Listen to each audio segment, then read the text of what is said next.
पुढची बातमी पाहूयात। चर्नी रोड इथे राहणाऱ्या प्रीती कदम या दहशतवादी हल्ला होण्याच्या 2 दिवस आधी पहलगाममध्ये होत्या। यावेळी त्यांच्या बरोबर असलेल्या वाहन चालकाने अत्यंत हीन दर्जाची वागणूक दिली। त्यांना मध्येच रस्त्यावरती सोडलं आणि पर्यटकांना कोणी गोळी घातली तरी आम्हाला काही देणं घेणं नाही असं वक्तव्य देखील केलंय। नेमकं काय घडलं त्यांच्यासोबत हे जाणून घेतलंय आमच्या प्रतिनिधी भाग्यश्री प्रधान आचार्य यांनी। प्रीती कदम ज्या आहेत त्या आपल्याबरोबर आहेत, ज्या आदल्या दिवशीच पहलगाममध्ये गेलेल्या होत्या आणि त्यांना तिथे काही एक अनुभव आलेला होता, ते आपल्याबरोबर शेअर करणार आहेत। नमस्कार मॅडम, नेमका काय अनुभव आला होता तुम्हाला? कारण घटना घडली त्याच्या आदल्या दिवशी तुम्ही तिथे होतात, नेमकं कशा पद्धतीने तुमच्याबरोबर अनुभव आला होता, काय झालं होतं, कसं सविस्तर मांडता? एकतर तिथे पहलगाममध्ये एंट्री करताना थोडा ड्रायव्हर म्हणजे जो आम्हाला ड्रायव्हर अलोकेट केला होता तो योग्य नव्हता। तो थोडा तापट, रागिष्ट आणि असा थोडा क्रूर स्वभावाचा मला वाटला, एकदम लाऊड असा। आणि आपण म्हणजे कुठे फिरायला जातो, आपण ड्रायव्हरवरती विश्वास ठेवतो कारण तोच आपल्याला सगळे स्पॉट फिरवणार असतो। तर पहलगाममध्ये एंट्री केल्यावरती पाईनवूड फॉरेस्ट प्रथम दर्शनीय दिसतं। त्या फॉरेस्टकडे बोट करून तो आम्हाला म्हणाला सगळ्यात पहिला की इधर चुड़ैल रहती है, इधर बहुत चुड़ैल रहती है, मैंने 3 बार देखा है। मी म्हटलं आम्ही फिरायला आलो, हा असं का उद्गार काढतो, तेही दिवसा ढवळ्या, तरी आम्ही इग्नोर केलं। आणि मग नंतर पुढे गेल्यानंतर त्यांनी रस्त्यामध्ये गाडी एकदम अशी जोरात ब्रेक दाबून थांबवली आणि आम्हाला म्हणाला आप उतर जाओ, मुझे आपको आगे नहीं लेके जाना है। आम्ही 4 लेडीज़ होतो। मी म्हटलं क्यों, क्या हुआ?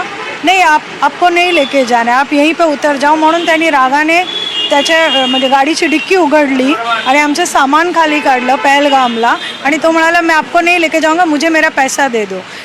मग तिथून आम्ही कॉन्टॅक्ट करून एक दुसरी टॅक्सी बुक केली। सुदैवाने तो ड्रायव्हर चांगला होता। मी असं नाही म्हणत सगळेच ड्रायव्हर वाईट असतात, पण आमच्या नशिबात जो आला होता त्या तेवढा पिरियड करता तो खरंच वाईट होता। आणि ठीक आहे, कशी तरी आम्ही ती ट्रिप शेवटची पूर्ण केली। आम्हाला थोडंसं हॉटेलमध्ये सुद्धा फसवलं। ट्रॅव्हल जे world trip planner private limited म्हणून जे आमचे ट्रॅव्हल एजन्सी होती त्यांनी आम्हाला थोडं फसवलं। त्यांनी अजूनपर्यंत आम्हाला बिल दिलेलं नाही आहे। आम्ही जेव्हा त्यांना बिल मागतोय ते सरळ म्हणतात मॅडम आपका ट्रिप हो गया, आपका हमारा रिश्ता खत्म। World trip planner private limited, world trip planner holiday private limited कुठून तरी शिमलामधून आहे। तर आमची इन्क्वायरी शिमल्याला कशी गेली तेही मला कळलं नाही। शिमलावरून तिने जम्मूमध्ये कटारला एक माणूस आहे त्याला आमचं सगळं कॉन्ट्रॅक्ट दिलं। तर ही चेन कशी फिरली मला खरंच कळलं नाही। आणि आम्हाला मुंबईतून निघताना एक प्रवासीला एक व्हॉट्सअप ग्रुप तयार केला, त्याच्यामध्ये सिद्धांत ट्रॅव्हल म्हणून मेन्शन केलं। मला वाटलं ही टॅक्सी सिद्धांत ट्रॅव्हलची आहे, हा ड्रायव्हर सिद्धांत ट्रॅव्हलकडून आहे, because they have already informed us. पण जेव्हा मी म्हटलं हा ड्रायव्हर ॲरोगंट आहे, चल ह्याचा नोकर आहे शेवटी, आपण ह्याच्या मालकाला फोन करूया। मग मी मालकाला फोन केला। मालक म्हणतो ये गाडी हमारे है ही नहीं, ये गाडी तो बॅन है, आपको कहाँ से मिला? मग आपण एक टुरिस्ट म्हणून याच्यावर काय प्रतिक्रिया देणार, कोणावर विश्वास ठेवणार? तो काही नाही, तो त्याचे पैसे घेतले आणि पळाला। मी तरी कधीच नाही जाणार, never ever in my life. म्हणजे हा ज्याचा त्याचा अनुभव आहे, कोणाचे अनुभव छान असतात, कोणाचे वाईट असतात। आम्ही चांगल्याच उद्देशाने फिरायच्या उद्देशानेच तिथे गेलेलो, पण आज ना हे सगळं हल्ल्यानंतर ते फोटो बघायची पण मला भीती वाटते ॲक्च्युली। धन्यवाद आमच्याशी बातचीत केल्याबद्दल। तर आपण बघितलं की पहलगाम येथे दहशतवादी होण्याच्या आधी अनेक टुरिस्ट तिथे गेलेले होते। या टुरिस्टना देखील अत्यंत वाईट अनुभव आलेले पाहायला मिळाले।